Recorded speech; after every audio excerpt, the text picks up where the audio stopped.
It's once again Steam Next Fest, the all-digital event where you can play literally hundreds of demos on Steam for free. Also, you can find your next favorite game.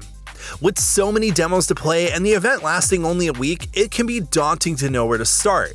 It's a challenge for sure, but if you need some recommendations, look no further. Our staff has been downloading and trying out interesting looking demos, and we put them all together on this list. Think of it as a starter list of demos you should definitely try out, and if you need more games, well, there's hundreds more to choose from after these, but let's start with these ones.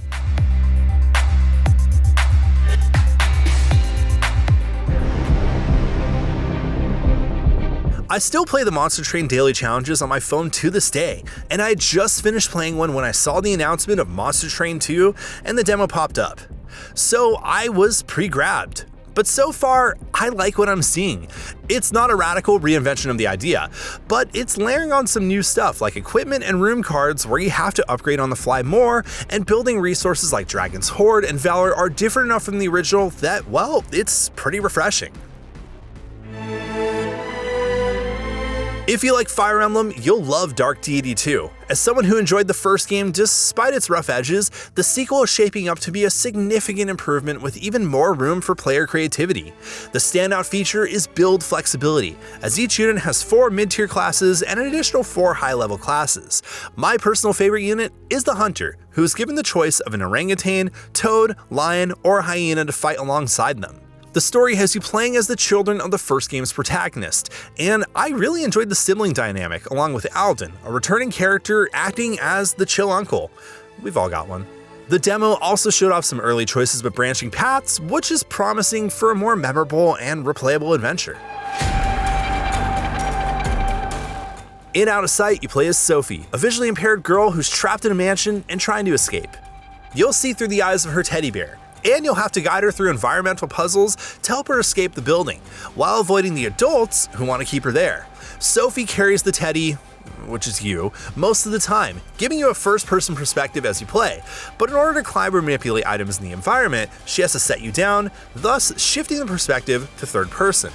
It's a clever trick that adds to the off-kilter vibes of this creepy puzzle game that reminds me of parts of Resident Evil 7, but with enough new ideas to definitely make it worth a look. You can never rely on your friends, but sometimes that's what makes hanging out with them so much fun and, well, funny. And that's a big reason why Monaco 2 is a ton of fun as a co-op stealth experience where you'll have to rely on your teammates to not get caught, and then react accordingly when they inevitably do, because guess what? They always do. Monaco 2 isn't the next live service phenomenon, but when you're itching for a new game to get deep into with your friends, it'll be there for you. It's got fun and often hilarious stealth mechanics, tons of ways to strategize, and an aesthetic that brings everything together. It's definitely not one you'll be able to enjoy on your own though, but then again, who'd want to do a heist on their own anyways? Everhood, released in 2021, was an incredible indie mashup of Undertale, Nikki, and Guitar Hero that asked players to meditate on life, death, and existence in a trippy, mushroom-filled world. I loved it, and it had absolutely no business getting a sequel, and yet here we are, and I'm already hooked on whatever the heck is going on in Everwood 2.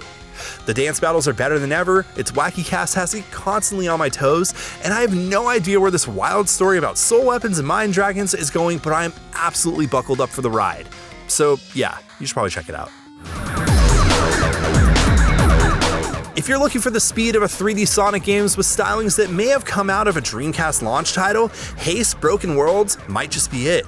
The main gameplay mechanic revolves around landing perfectly on the back edge of slopes in order to fill a meter that lets you give yourself more hang time. From the short amount I've spent with it, it seems to nail the just barely hanging on nature of the good, fast games. The soundtrack is also a bop, so if anything, check it out for that. Skin Deep is the perfect marriage of immersion, problem solving, and slapstick humor that has you protecting a spaceship crew of cats from strange pirates who also want you very dead. Much of Skin Deep's charm comes from just rolling around with the absurdity of it all.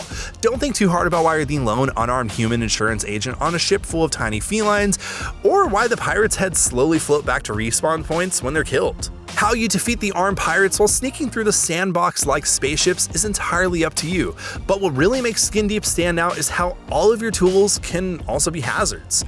Pepper can stun foes, but it also gives away your position if you sneeze. Windows into space can be broken to create new entry points, but leave glass shards all over the place to slice up your feet. The dynamic of what helps you and can also hurt you sets the stage for some truly hilarious bouts of unintended consequences that I just cannot get enough of. As someone who loves the Turtles but has never fully fell in love with turn-based tactics games, Teenage Mutant Ninja Turtles Tactical Takedown has the sauce.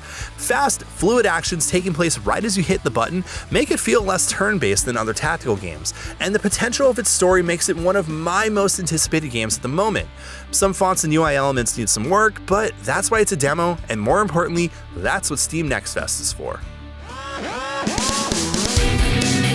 Described as an open-world narrative-adventure mascot management simulator, Promise Mascot Agency feels like a Yakuza side quest, partially because it is.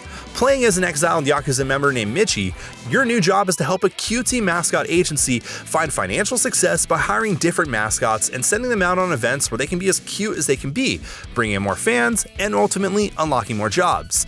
It's a very madcap kind of game, combining the numbers go up stonks feeling of a management sim, but with the sense of humor and style of cult Japanese games like Yakuza and No More Heroes. I'm a sucker for old school first-person dungeon crawlers, and Labyrinth of the Demon King certainly scratches that itch. Developed by a lone developer, Labyrinth of the Demon King is a throwback to games like Kingsfield, but with splashes of J-horror like Siren thrown in for good measure. As a lowly foot soldier to your lord, you decide to enter the nightmarish realm of the Demon King and try to avenge your master.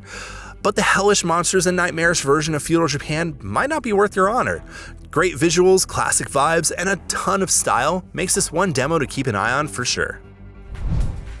And those are just some of the demos we've been playing at this Steam Next Fest. Check out the games on our list and let us know what games you're playing. And for everything else, keep it here on IGN.